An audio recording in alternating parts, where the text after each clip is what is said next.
আসসালামু আলাইকুম রহমতুল্লাহ। আশা করি তোমরা সকলেই ভালো আছো। আজকে আমাদের রাইট ফর্ম অফ ভার্বের সেকেন্ড ক্লাস। প্রথম ক্লাসে আমরা রাইট ফর্ম অফ ভার্বের রুল 1 থেকে 11 পর্যন্ত আলোচনা করেছিলাম। তো আজকে আমরা 12 থেকে শুরু করব। চলো শুরু করা যাক।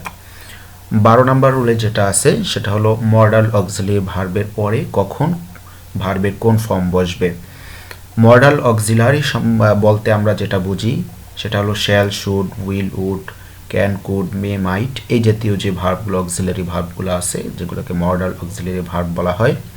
তো স্বাভাবিকভাবে মডাল অক্সিলারি ভার্বের পরে ভার্বের প্রেজেন্ট ফর্ম বসে, কিন্তু মডাল অক্সিলারি ভার্বের পরে যদি বি থাকে, বিই, তাহলে ভার্বের পাস্ট পার্টিসিপল ফর্ম বসে। এবং মডাল অক্সিলারি এর পরে যদি হ্যাভ থাকে বা হ্যাজ থাকে তাহলে তারপরে ভার্বের পাস্ট পার্টিসিপল ফর্ম বসে। অর্থাৎ দেখো, আমরা জানি যে হ্যাভের পরে স্বাভাবিকভাবে ভার্বের পাস্ট পার্টিসিপল ফর্ম বসে, কারণ হলো আমরা জানি যে প্রেজেন্ট পারফেক্ট, পাস্ট পারফেক্ট এবং ফিউচার পারফেক্ট সবসময় হ্যাভ থাকে এবং পারফেক্টে ভার্বের হ্যাভ হ্যাজ থাকে এবং ভার্বের পাস্ট পার্টিসিপল ফর্ম বসে থাকে। তো সেক্ষেত্রে এটা আমরা সহজেই মনে রাখতে পারি যে হ্যাভের পরে ভার্বের পাস্ট পার্টিসিপল ফর্ম থাকে সেই হিসাবে।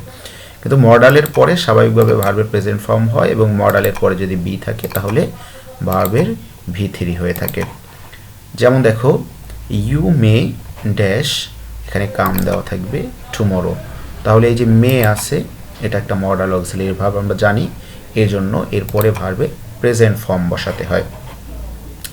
এরপরে দেখো 13 নাম্বার রুলসে আছে পাস্ট পয়েন্ট অফ ভিউ, অর্থাৎ অতীত নির্দেশক শব্দ, ওয়ার্ড বা ফ্রেজ, যেমন স্টারডে ago, long ago, long since, last week, last night, last year, one upon a time ইত্যাদি থাকলে পাস্ট ইনডিফিনিট টেন্স হয়ে থাকে। অর্থাৎ যেই ওয়ার্ডগুলো দ্বারা সবসময় পাস্টের কিছু বর্ণনা করা হয়, এই জাতীয় অতীত নির্দেশক ওয়ার্ডগুলোর ক্ষেত্রে পাস্ট ইনডিফিনিট টেন্স হয়ে থাকে। আমরা পাস্ট ইনডিফিনিট টেন্সের যে স্ট্রাকচার জানি সেটা হলো অবশ্যই পাস্ট ইনডিফিনিটে ভার্বের সেকেন্ড ফর্ম অর্থাৎ B2 হয়ে থাকে। যেমন দেখো, I dash come home last week, এই যে লাস্ট উইক আছে, দেখো লাস্ট উইক মানে গত উইক, গত সপ্তাহে, তাহলে গত সপ্তাহে এটা অবশ্যই পাস্টের একটা বর্ণনা করে। তো সেক্ষেত্রে এখানে কামের পাস্ট ফর্ম অর্থাৎ কেইম সেটা বসাতে হবে। অর্থাৎ এই জাতীয় কোনো ওয়ার্ড থাকলে তারপরে তোমাকে সেই ওয়ার্ডের অর্থ অনুসারে, অর্থাৎ যেহেতু পাস্ট নির্দেশ করে সেক্ষেত্রে ভার্বটাও পাস্ট হয়ে থাকে। এরপরে 14 নাম্বার রুলসে আছে যে যদি বিফোর থাকে কোনো সেন্টেন্সে, দেখো তাহলে বিফোর এর প্রথম অংশ যদি পাস্ট পারফেক্ট টেন্স হয় তাহলে পরের অংশ পাস্ট ইনডিফিনিট টেন্স হয়, এবং আফটারের প্রথম অংশ যদি পাস্ট ইনডিফিনিট হয় তাহলে পরের অংশ পাস্ট পারফেক্ট হয়ে থাকে। দেখো একটা জিনিস, যে এই আফটার এবং বিফোর এটা তুমি সহজে মনে রাখতে পারো যে পাস্ট পারফেক্ট টেন্সটাকে তুমি তোমার এটাকে মূল হিসাবে ধরে, অর্থাৎ পাস্ট পারফেক্টটাকে ধরবা। তো অর্থ অনুসারে এই দুইটা শব্দের অর্থ অনুসারে তুমি সেখানে বসাই দেবা এবং বাকি যে জায়গাটা থাকে সেখানে পাস্ট ইনডিফিনিট হবে। অর্থাৎ আফটার মানে কি পূর্বে, তাহলে পূর্বে হবে পাস্ট পারফেক্ট, এবং বিফোর মানে কি পূর্বে, তাহলে পূর্বে হবে পাস্ট পারফেক্ট, এবং আফটার মানে কি পরে, তাহলে পরে হবে পাস্ট পারফেক্ট। অর্থাৎ বিফোরের পূর্বে হয় পাস্ট পারফেক্ট, তাহলে পরে কি হবে পাস্ট ইনডিফিনিট, এবং আফটার মানে কি পরে, পরে হবে পাস্ট পারফেক্ট এবং পূর্বে হবে পাস্ট ইনডিফিনিট। দেখো, the patient dash die before the doctor dash come, তাহলে সেক্ষেত্রে এই যে বিফোর আছে, আমরা জানি বিফোরের অর্থ, বিফোর মানে কি পূর্বে, তাহলে পূর্বে হবে পাস্ট পারফেক্ট, সেক্ষেত্রে এখানে ডাই এর জায়গা হবে হ্যাড ডাইড, এবং আমরা জানি বিফোরের পরে হয় ভার্বের পাস্ট ইনডিফিনিট, সেক্ষেত্রে কাম হয়ে যাবে came. Rule number 15 to be verb, অর্থাৎ am, is, are, was, were এর পরে প্যাসিভ ভয়েস এর মূল ভার্ব এর পাস্ট পার্টিসিপল ফর্ম হয়। অর্থাৎ যখন কোনো সেন্টেন্স যদি দেখো যেটা প্যাসিভ ভয়েস, সেক্ষেত্রে ভার্বের পাস্ট পার্টিসিপল ফর্ম বসাতে হয় am is are was were এর পরে। আমরা জানি অ্যাম ইজ আর বা ওয়াজ ওয়্যার এর পরে ভার্বের সাথে আইএনজি যোগ হয়ে থাকে। তো সেটা হলো স্বাভাবিক যেই সেন্টেন্সগুলো আছে সেই সেন্টেন্সের ক্ষেত্রে এই am is are was were এর পরে ভার্বের সাথে আইএনজি যোগ হয়ে থাকে। কিন্তু যখন সেটা সেন্টেন্সটা প্যাসিভ ভয়েস হবে, তাহলে প্যাসিভ ভয়েসটা একটু আমরা শর্টে বুঝি নিই যে প্যাসিভ ভয়েসটা কি। প্যাসিভ ভয়েসটা হলো কোনো সেন্টেন্সের যে সাবজেক্ট থাকবে সে সাবজেক্ট যদি সক্রিয়ভাবে কাজ না করতে পারে তাহলে সেটা হলো প্যাসিভ ভয়েস। আর অ্যাক্টিভ ভয়েস হলো যদি সাবজেক্ট কাজটা করে থাকে তাহলে সেটা হলো অ্যাক্টিভ ভয়েস। একটু যদি আমরা উদাহরণ খেয়াল করি তাহলেই কিন্তু বুঝতে পারবো। তো স্বাভাবিকভাবে আমরা প্যাসিভ ভয়েস চিনে থাকি একটা প্রিপোজিশন থাকে যে বাই অথবা টু থাকে।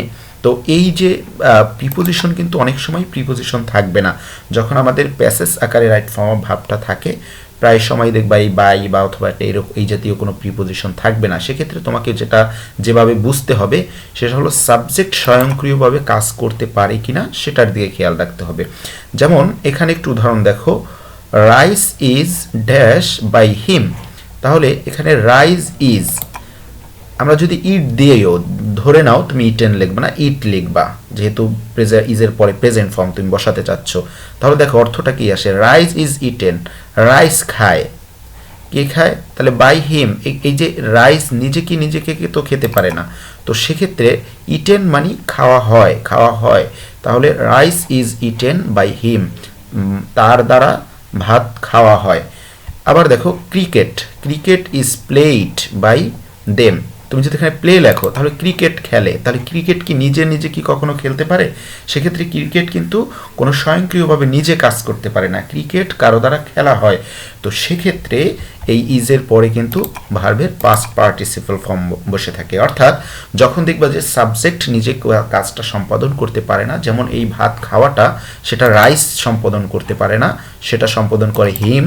আবার ক্রিকেট খেলাটা সেটা এই ক্রিকেট নিজেই খেলতে পারে না, সেটা দেম তাদের দ্বারা খেলা হয়। সেক্ষেত্রে তুমি এই ইজ বা এম বা ওয়াজ বা ওয়্যার এর পরে ভার্বের পাস্ট পার্টিসিপল ফর্ম বসাতে হবে। 16 নম্বর রুলসে দেখো, যদি কোনো সিম্পল সেন্টেন্সে দুটি ভার্ব থাকে তাহলে ব্র্যাকেটের ভার্বের সাথে আইএনজি যোগ করতে হয় অথবা ভার্বটির পূর্বে টু বসাতে হয়। অর্থাৎ তুমি এখানে যেটা খেয়াল রাখবে, যদি দেখো কোনো সেন্টেন্সে দুটো ভার্ব আছে তো সেক্ষেত্রে পরের ভার্বের সাথে তুমি আইএনজি যোগ করবে অথবা তার শুরুতে টু বসিয়ে তারপরে ভার্বের প্রেজেন্ট ফর্ম বসাবে। যেমন দেখো আই স হিম ড্যাশ, তাহলে এই যে আই স এটা হলো ভার্বের একটা ভার্ব একটা, এবং হিম তারপরেও দেখো একটা ভার্ব আছে।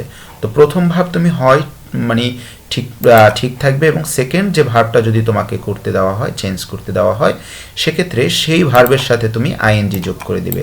যেমন আই স হিম গোয়িং, অথবা তুমি এখানে লিখতে পারতে I saw him to go. অর্থাৎ টু বসালে ভার্বের প্রেজেন্ট ফর্ম বসাবে, এবং যদি তুমি আইএনজি যোগ করো তাহলে আর টু বসাতে হবে না। এরপরে আমরা 17 নম্বর রুলসটা একটু দেখি।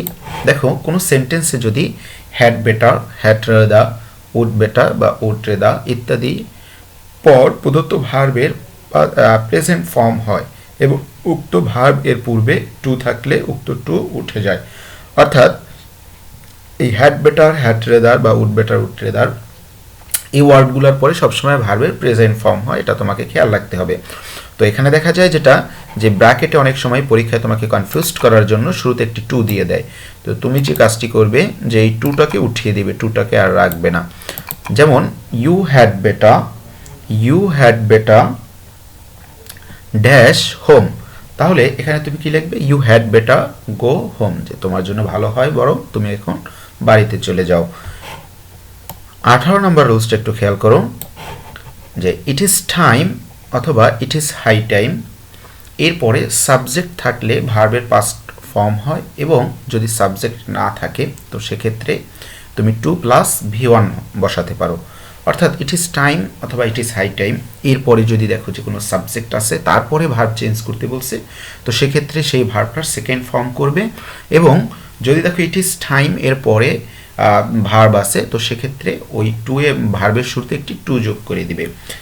যেমন দেখো it is high time he এরপরে তোমাকে চেঞ্জ হিজ ব্যাড হ্যাবিট। তো এই যে চেঞ্জ আছে, দেখো ইট ইজ টাইমের পরে একটা সাবজেক্ট আছে, হি আছে, তো সেক্ষেত্রে এখানে ভার্বের সেকেন্ড ফর্ম করে দিবে, অর্থাৎ চেঞ্জড। আবার পরেরটা দেখো, it is time dash take medicine. তাহলে এই যে টেক আছে এবং ইট ইজ টাইমের পরে দেখো কোনো সাবজেক্ট নাই, সেক্ষেত্রে টু বসিয়ে তারপরে মেইন ভার্বটি বসিয়ে দিবে। এরপরে দেখো 19 নাম্বার রুলস, যদি কোনো সেন্টেন্সে অ্যাজ দো বা অ্যাজ ইফ বা উইশ থাকলে এবং ব্র্যাকেটে যদি টু বি ভার্ব এর জায়গায় ওয়্যার বসাতে হবে, অর্থাৎ যদি দেখো কোনো সেন্টেন্সে অ্যাজ দো বা অ্যাজ ইফ বা উইশ এগুলো আছে তাহলে, এবং ব্র্যাকেটে তোমাকে বি ভার্ব বসাতে বলেছে, তো সেক্ষেত্রে সবসময় তুমি ওয়্যার বসিয়ে দেবে। যেমন he talks as if he dash a mad, তাহলে এখানে বি আছে জন্য he were a mad. I wish, I dash be verb আছে এবং আ কিং, তো সেক্ষেত্রে এখানে যেহেতু বি আছে আমরা শিখেছি যে উইশ যদি থাকে এবং তারপরে যদি বি ভার্ব থাকে তো সেক্ষেত্রে তোমাকে ওয়্যার বসাই দিতে হবে। এরপরে দেখো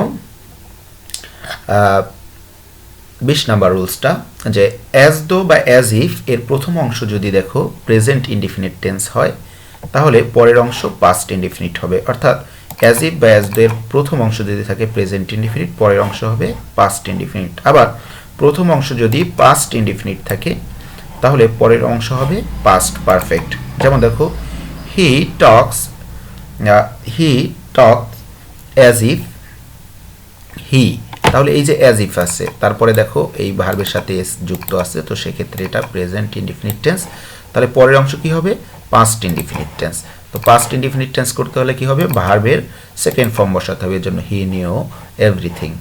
আবার হি স্পোক, আমরা জানি স্পিকের second form spoke, as if he dash no আছে ব্র্যাকেটে এবং এভরিথিং, তো সেক্ষেত্রে এখানে যেতে স্পোক অর্থাৎ ভি2 আছে, তোমাকে তারপরে পাস্ট পারফেক্ট করতে হবে। তো সেক্ষেত্রে আমরা পাস্ট পারফেক্টের স্ট্রাকচার জানি আমরা যে হ্যাড প্লাস ভি3, এজন্য হ্যাড নিয়ে আসছি এবং নো এর পাস্ট পার্টিসিপল ফর্ম নোন, এজন্য নোন বসিয়ে দিয়েছি। তো আজকে এই পর্যন্তই, এই রুলসগুলো তোমরা খাতায় লিখে তারপরে নিজেরা প্র্যাকটিস করবে। আশা করি তোমরা এগুলো বেশি বেশি প্র্যাকটিস করলে তোমরা এগুলো ভালো করে বুঝতে পারবে এবং ভিডিওগুলো তোমরা নিজেরা দেখবে এবং তোমার যে বন্ধু বান্ধব আছে তাদের সাথেও শেয়ার করবে যাতে তারাও উপকৃত হতে পারে। তো আজকে এই পর্যন্তই, সবাই ভালো থেকো। আসসালামু আলাইকুম রহমতুল্লাহ।